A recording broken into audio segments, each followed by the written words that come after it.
ابو اسامہ نے بیان کیا، انہوں نے برید بن عبداللہ سے، وہ ابو بردہ سے اور ان سے ابو موسیٰ اشعری رضی اللہ عنہ نے کہا کہ نبی کریم صلی اللہ علیہ وسلم نے فرمایا، غلام جو اپنے رب کی عبادت احسن طریق کے ساتھ بجا لائے اور اپنے آقا کے جو اس پر خیر خواہی اور فرما برداری کے حقوق ہیں انہیں بھی ادا کرتا رہے تو اسے دگنا ثواب ملتا ہے۔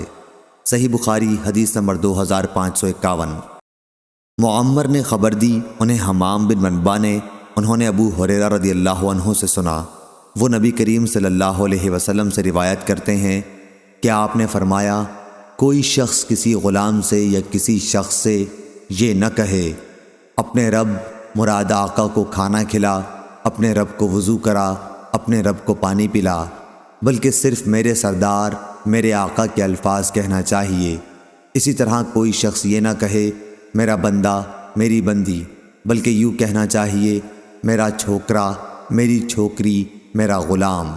صحیح بخاری حدیث نمبر 2552۔ جریر بن حازم نے بیان کیا، انہوں نے نافع سے، وہ حضرت عبداللہ بن عمر رضی اللہ عنہ سے روایت کرتے ہیں کہ نبی کریم صلی اللہ علیہ وسلم نے فرمایا، جس نے غلام کا اپنا حصہ آزاد کر دیا اور اس کے پاس اتنا مال بھی ہو جس سے غلام کی واجبی قیمت ادا کی جا سکے تو اسی کے مال سے پورا غلام آزاد کیا جائے گا، ورنہ جتنا آزاد ہو گیا ہو گیا۔ صحیح بخاری حدیث نمبر 2553۔ یحییٰ قطان نے بیان کیا، ان سے عبید اللہ عمری نے بیان کیا کہ مجھ سے نافع نے بیان کیا حضرت عبداللہ بن عمر رضی اللہ عنہ سے کہ رسول اللہ صلی اللہ علیہ وسلم نے فرمایا،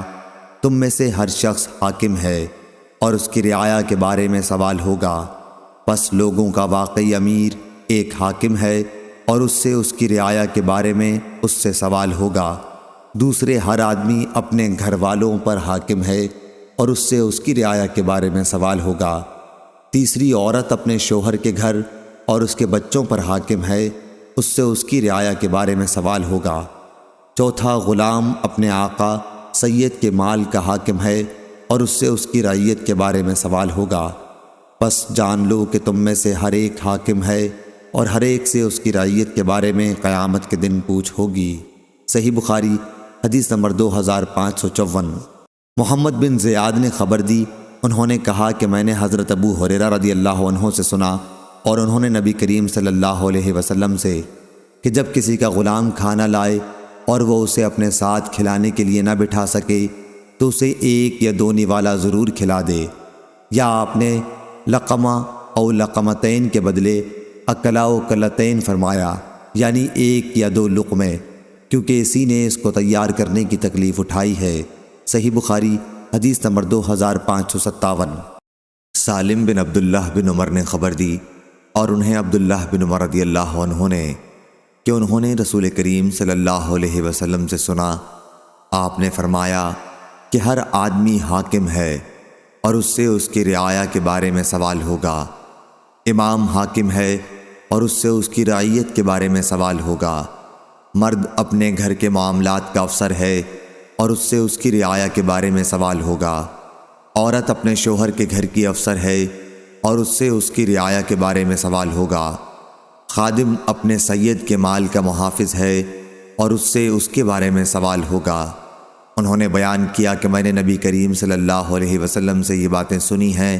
اور مجھے خیال ہے کہ آپ نے یہ بھی فرمایا تھا کہ مرد اپنے باپ کے مال کا محافظ ہے اور اس سے اس کی رعیت کے بارے میں سوال ہوگا،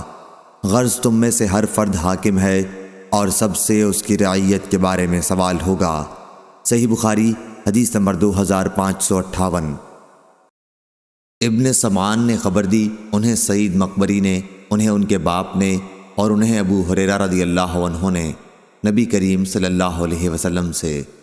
دوسری سند، اور امام بخاری نے کہا اور ہم سے عبداللہ بن محمد مسندی نے بیان کیا، کہا ہم سے عبدالرزاق نے بیان کیا، کہا ہم کو معمر نے خبر دی حمام سے اور انہیں ابو ہریرہ رضی اللہ عنہ نے کہ نبی کریم صلی اللہ علیہ وسلم نے فرمایا، جب کوئی کسی سے جھگڑا کرے تو چہرے پر مارنے سے پرہیز کرے۔ صحیح بخاری حدیث نمبر 2559۔